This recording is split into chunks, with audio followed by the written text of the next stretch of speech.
TPP is a proposed regulatory and investment treaty, but more than that, it's really just another stepping stone to a world apparatus where a country's rule of law or elected assembly are just subordinate to a ruling class of corporate-statist elitists. It's not so much different from our current system right now, except the TPP steps things up a notch and legitimizes the very worst aspects of this world order. Now, the U.S. Senate has just passed a fast-track authority for the president. It's totally unconstitutional, of course, but I mean, what else is new?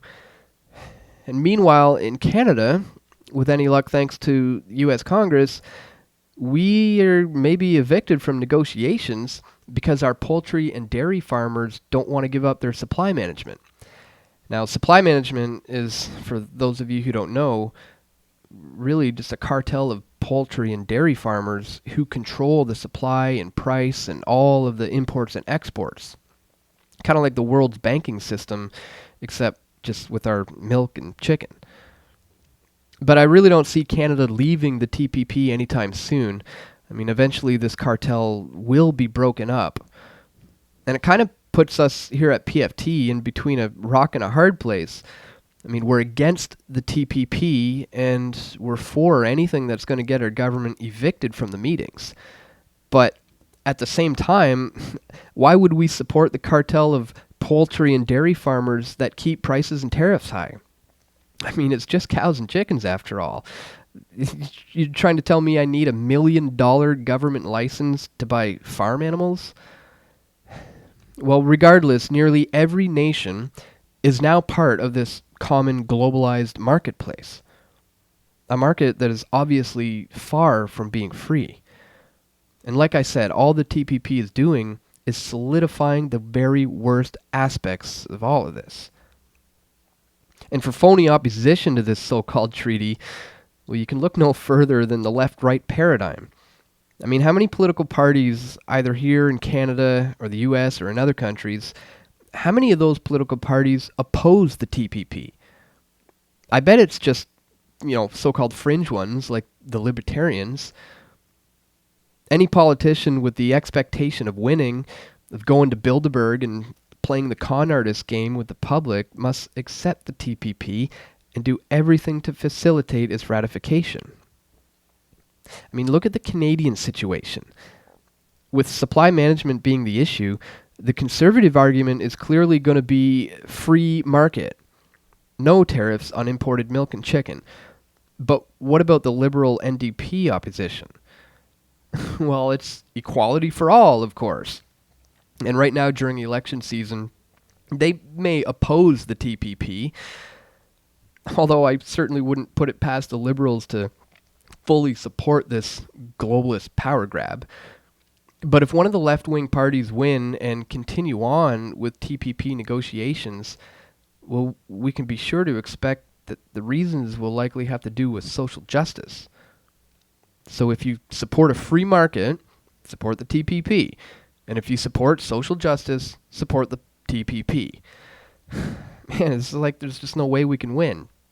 Except, of course, there's obviously nothing free market about the TPP whatsoever. Conservatives and even some libertarians may say, oh, it lowers tariffs, and that's always good.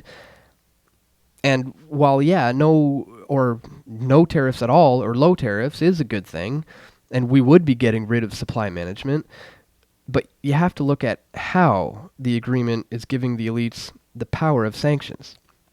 Take, for example, other treaties like the Kyoto Accord.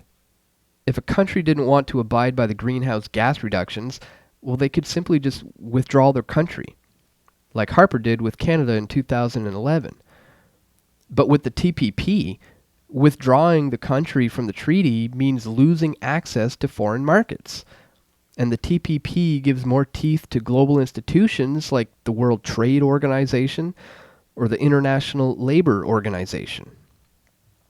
Prior, these bodies had little power to enforce their rules if a nation chose not to. Now, the TPP aims to correct this. Now, nearly everyone wants to use the state for their own personal gain, and unions want to use the TPP because it'll obviously give the international labor organizations the power over national bodies. The media and Hollywood obviously want copyright protections that are inevitably going to lead to a stronger censoring of the internet. Big Pharma also wants stronger, globally enforced intellectual property rights on their drugs. Environmental fascists want more eugenics. And international bankers and investors want dispute resolution, outside and above national governments. So everybody just wants the state to do something. And they want a big state, bigger than national governments and even countries. And they see the TPP as the way to do this. So the TPP is really just about further implementation of world empire. Even though monetary institutions may possibly be going east, and in a big way, trade with the United States will continue. I mean, we can't forget, even in worst-case scenarios, in a post-dollar United States, once the dust has settled, that trade will continue.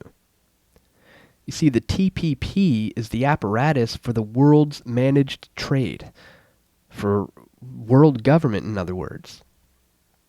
Trade is me driving over the border to the United States of Washington to buy chicken and milk, then driving back into Canada and waving at the border guards, showing no ID or any proof of residence, and certainly no custom duties either. That's the way it used to be. Of course, we live in more destabilizing times thanks to the policy of the New World Order.